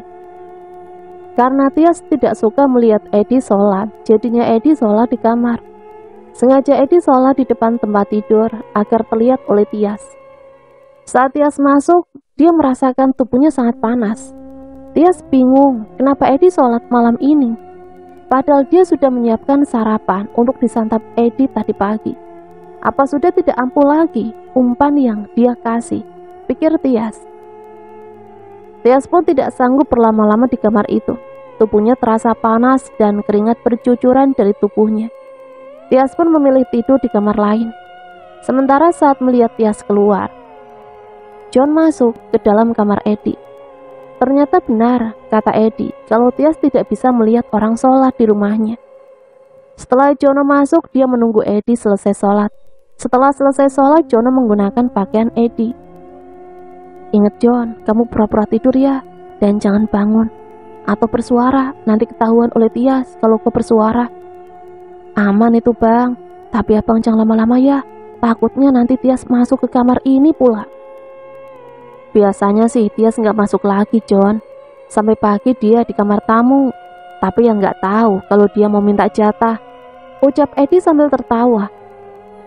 Ah abang jangan bikin aku takut lah, nanti keasikan ketemu Nur, abang lupa waktu pula. Bisa juga John, kata Edi sambil membuka jendela lalu keluar dari jendela. Jono pun berbaring di atas tempat tidur dan menghadap tembok membelakangi pintu kamar. Dia menutup seluruh tubuhnya dengan selimut dengan memperlihatkan tangannya sedikit agar Tias mengira kalau itu Edi. Jantung Jono terus saja berdegup kencang. Tiba-tiba terdengar orang membuka pintu kamar. Bang Edi. Suara Tias memanggil Edi dari depan pintu kamar yang ia buka sedikit. Jono menjadi berkeringat dingin. Dia berharap kalau Tias tidak masuk ke dalam kamar itu. Kalau sampai dia masuk, bisa habis dan tamat riwayatnya malam ini. Sayang, kamu udah tidur ya? Rayu Tias dari pintu kamar yang dia buka sedikit. Sedangkan Jono semakin erat memeluk selimut yang menutupi seluruh tubuhnya. Jantungnya berdegup kencang. Sementara Tias masuk ke dalam kamar tidur. Walau tubuhnya terasa gerah, namun dia tetap masuk ke dalam kamar. Dia duduk di samping Jono yang masih tertutupi oleh selimut yang tebal. Tias duduk sambil mengelus-elus Jono yang disangka Edi. Sementara itu Edi sudah tiba di depan rumah Nur dan Edi langsung mengucap salam sembari mengetuk pintu rumah Nur. Assalamualaikum. Assalamualaikum. Edi mengucap salam dari pintu dan dibuka oleh Pak Ustadz. Waalaikumsalam. Nak Edi, tumben datang bertamu malam-malam begini. Iya Pak Ustadz, saya ada perlu sama Pak Ustadz dan Nur, makanya saya datang ke sini. Bisanya malam Pak Ustadz. Nur, bikinkan minuman 2, teriak Pak Ustadz. Entah kenapa dada Edi berdegup kencang saat Pak Ustadz memanggil Nur untuk membuatkan minuman. Edi melihat gelisah sekali menunggu Nur datang dari dalam rumah. Ini Pak minumnya, kata Nur sambil meletakkan 2 gelas teh hangat di meja. Terima kasih ya Nur, kata Edi, dan Nur pun tersenyum pada Edi. Memangnya ada perlu apa anak Edi datang ke sini? Awas nanti ada yang nyariin loh, ledek Pak Ustadz. Hus bapak ngomong apa sih? Nggak baik ngomong gitu Pak, kata Nur menegur bapaknya itu. Iya Pak Ustadz, maaf saya nggak bilang-bilang sudah menikah sama Tias. Saya terpaksa melakukan hal itu karena yang sudah meneluh Bu Ustadz juga Nur adalah Tias Pak Ustadz. Dia mengancam saya akan melakukan hal yang buruk kalau saya tidak menikah dengan dia. Astagfirullah, berarti yang sudah melakukan itu Mbak Tias Bang. Kenapa dia melakukan hal itu? Setahu Nur, kalau Nur ini nggak ada salah dengan Mbak Tias. Lantas kenapa Mbak Tias melakukan hal itu? Dia cemburu sama kamu Nur, karena aku mencintai kamu. Terlihat Nur tersipu malu dan menundukkan kepalanya. Terus kenapa kamu lakukan itu Ed? Kita bisa kok melawan sihir dengan ayat-ayat Al-Quran. Jadi kamu nggak perlu melakukan hal itu. Iya Pak Ustadz, saya tahu. Bahkan dukun yang dibayar Tias untuk mencelakai keluarga Pak Ustadz sudah meninggal. Seperti yang Tias bilang, kalau teluhnya berbalik padanya. Obat yang paling mujarab ialah ayat Allah, Ed. Tapi Nur lihat abang ini berbeda sekali.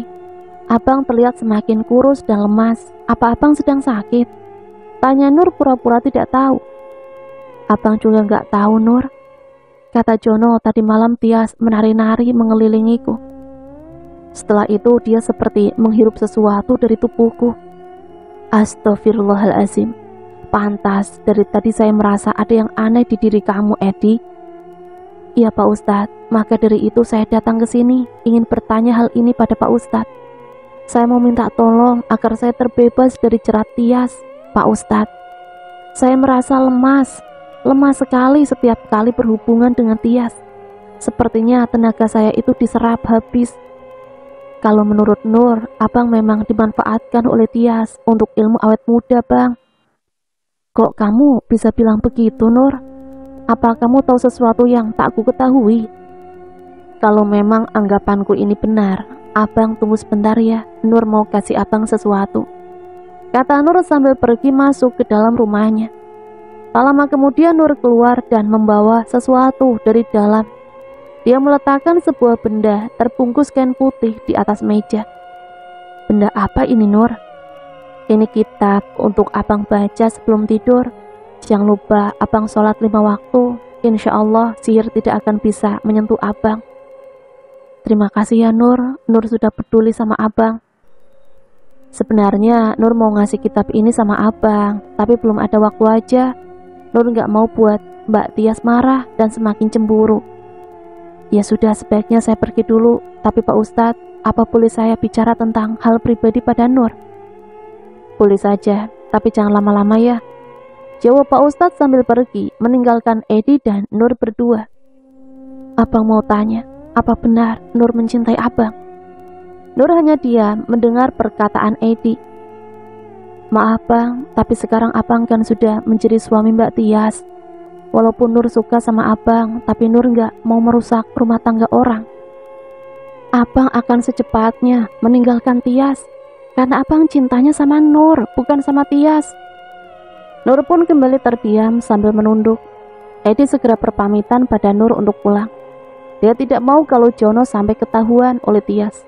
Bisa habis mereka berdua kalau sampai Tias tahu dia menemui Nur. Sementara itu di kamar Tias, Jono mulai gelisah saat Tias mengelus-elus tubuhnya.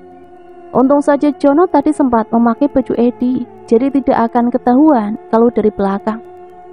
Tias mendekatkan tubuhnya ke tubuh Jono. Mendapati perlakuan demikian membuat Jono semakin gelisah saja. Tiba-tiba Tias memeluk tubuh Jono dari belakang sambil berbaring dan menciumi tubuh Jono. Selain jantung Jono berdetak kencang, tubuhnya juga sudah mulai berkeringat dingin. Dinginnya AC tidak menghentikan keringat Jono untuk bercucuran. Tias semakin bergairah menciumi tubuh Jono dari belakang. Kaki Jono gemetaran karena dielus-elus oleh kaki Tias yang masuk ke dalam selimut Jono. Aduh Bang Edi, mati aku bang. Cepet pulang Bang Edi, tolongin aku bang. Gumam Jono dalam hati. Sementara itu Edi belum pulang juga, dia masih dalam perjalanan. Sementara Tias semakin nakal saja, dia sudah mulai membuka seluruh pakaiannya. Sayang, bangun dong, lihat aku. Udah nggak pakai baju lagi nih. Masa kamu anggurin aku sih? Jono masih tetap saja pada posisinya. Sementara Tias kembali menciumi Jono dari belakang. Tiba-tiba Tias merasa ada yang aneh dengan suaminya itu. Tidak seperti biasanya. Kenapa bau suaminya itu berbeda? Tias merasa malam ini Edi sangat bau sekali. Sampai-sampai dia ingin muntah sesaat setelah mencium tubuh suaminya itu. Ed, kamu nggak mandi ya? Kok tubuhmu bau keringat banget sih? Baunya beda lagi, nggak kayak biasanya. Baunya seperti bau busuk. Nafsuku jadi hilang. Kamu mandi sana, bau banget sih kamu. Bentak Tias kesal. Tias kembali memakai pakaiannya dan pergi dari kamar itu. Sebelum menutup pintu, Tias berucap pada Edi untuk segera mandi. Setengah jam lagi dia akan kembali ke kamar Edi, dan Edi harus sudah mandi dan wangi. Jono menarik nafas panjang. dia merasa lega saat Tias keluar dan membanting pintu dengan keras. Di sisi lain, Jono belum aman karena setengah jam lagi Tias akan kembali ke kamar. Sementara dia tidak tahu kapan Edi akan pulang. Setengah jam lagi Edi tidak pulang, maka habislah riwayat Jono malam ini juga. Jono membuka selimut dan menutupinya, lalu pelan-pelan menuju pintu. Dibukanya pintu dan dia melihat Tias masuk ke kamar tamu dengan kesal sekali. Jono membuka bajunya karena keringat masih membanjiri tubuhnya. Enak aja si Tias itu, bilang tubuhku bau. Orang wangi begini kok dibilang bau? Gumam Jono sambil mencium bau tubuhnya. Sesekali Jono melihat keluar jendela, namun Edi belum juga terlihat. Jono berpikir bahwa Edi sudah lupa waktu, sebab keasikan ngobrol sama Nur. Dia ingin menghubungi Edi, namun ponselnya tertinggal di dalam kamarnya.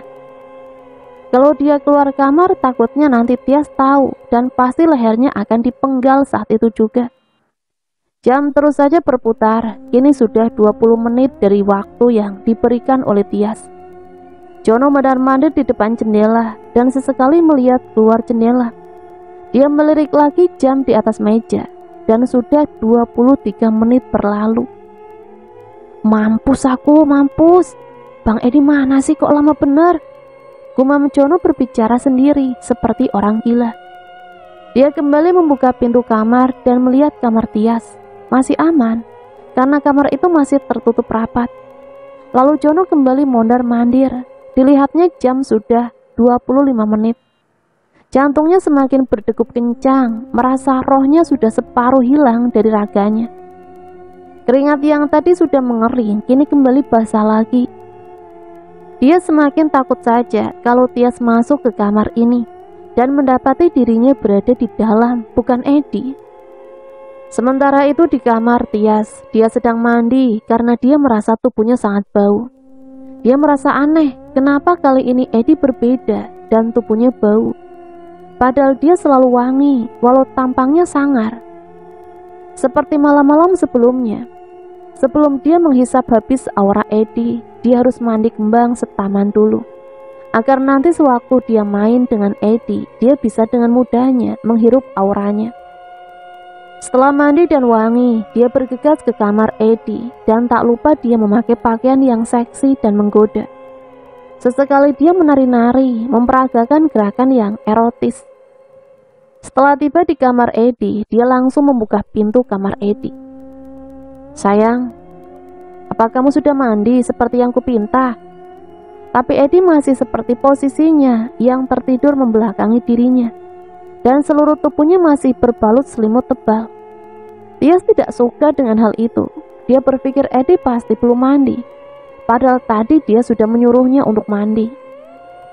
Terlihat wajah Tias kesal dengan kelakuan Edi. Kenapa Edi tidak menuruti keinginannya? Tias pun berusaha menarik selimut yang menutupi tubuh Edi dengan kerasnya. Selimut yang sedari tadi menutupi tubuh Edi terbuka lebar. Tias segera melompat menindih tubuh Edi yang masih tertidur miring membelakanginya. Tias membalikkan tubuh Edi. Kamu sudah mandi kan, Ed? Tanya Tias ketus. Apa sih kamu ini ngomong apa? Kenapa aku harus mandi? Kamu ini bau banget, Ed. Aku gak tahan cium baunya. Tapi Tias mengendus tubuh Edi dan ternyata Edi wangi. Bau apaan sih? Aku ngantuk banget, mau tidur. Lagian aku capek banget. Tolong, malam ini jangan ganggu aku, pinta Edi dengan nada sedikit tinggi. Tias terdiam dibentak seperti itu oleh Edi. Lalu Edi menarik kembali selimut yang ditarik oleh Tias. Dia kembali menyelimuti dirinya, sementara Tias terbengong menyaksikan Edi yang membentaknya. Dengan perlahan Tias turun dari tempat tidur lalu menuju pintu kamar dengan langkah yang malas. Kemudian Tias menutup pintu itu. Melihat Tias sudah pergi, Edi pun bangkit lalu mengunci pintu kamarnya. Aduh bang, untung abang datang tepat waktu, kata Jono yang keluar dari kolong tempat tidur. Iya John, maaf ya aku lama karena banyak yang kuomongin sama Pak Ustadz. Untung aku bisa dibantu oleh Pak Ustadz agar terlepas dari cengkraman Tias. Gimana caranya bang? Udah, besok juga kamu tahu, John. Hingga keesokan harinya, terlihat Tias bangun tidur pagi-pagi sekali. Dia sudah menyiapkan sarapan untuk Eddie dan Jono. Ed, sarapan dulu yuk. Aku udah masak nasi goreng untukmu. Aku. Ini dia lontong sayurnya, Bang Eddie. Tiba-tiba Jono datang mengejutkan Tias dan Eddie. Nah, aku sudah suruh Jono beli lontong sayur karena aku ingin banget sarapan lontong sayur hari ini. Maaf ya, kamu makan sendiri saja nasi gorengnya. Terlihat wajah Tias marah, namun dia tidak ingin marah pada Eddie di depan Jono. Jono segera mengambil piring dan menyajikan lontong sayur pada Eddie. Mereka pun sarapan dengan lahapnya, sementara Tias hanya melihat mereka makan. Loh, kok nggak dimakan, Bu? Sayang loh, sudah capek-capek dimasak tapi nggak dimakan, kata Jono dengan nada meledek. Diam kamu. Terlihat Eddie berkedip pada Jono agar tidak meneruskan ledekannya pada Tias. Hari ini kamu mau kemana, Ed? Kita jalan-jalan yuk, sekalian lihat baju kita untuk resepsi nanti. Aku lagi nggak mau kemana-mana nih. Aku mau di rumah saja hari ini. Kamu pergi sendiri aja ya. Ya sudah, aku juga mau di rumah saja hari ini, temenin kamu, balas Tias. Tepat azan asar, Eddie melakukan niatnya untuk membaca kitab yang diberi Nur kemarin malam. Setelah sholat berjamaah dengan Jono, Eddie langsung membuka kitab itu, lalu membacanya dengan khusyuk. Ternyata suara Eddie sangat merdu saat membaca ayat yang terdapat pada kitab itu. Sampai Jono terbawa suasana dan memejamkan matanya mendengarkan suara Eddie. Tak lama kemudian, di rumah Tias menjadi riuh dengan teriakan Tias yang memekakan telinga Jono. Teriakan Tias terdengar sampai ke kamar Eddie, membuat Jono sangat terkejut dan sontak berdiri dari duduknya. Bang, Bu Tias, kenapa itu bang? Tanya Jono sambil menyenggol tubuh Eddie yang masih saja membaca kitab itu. Dia terus melanjutkan membaca kitab itu tanpa berhenti. Sedangkan Jono semakin mendekati Eddie karena takut. Sebab suara Tias berubah menjadi berbeda, seperti suara laki-laki, dan sangat menyeramkan. Tubuh Jono bergetar saat mendengar suara Tias, seakan-akan mengguncangkan rumah ini. Tapi Eddie tetap dan terus membaca kitab itu.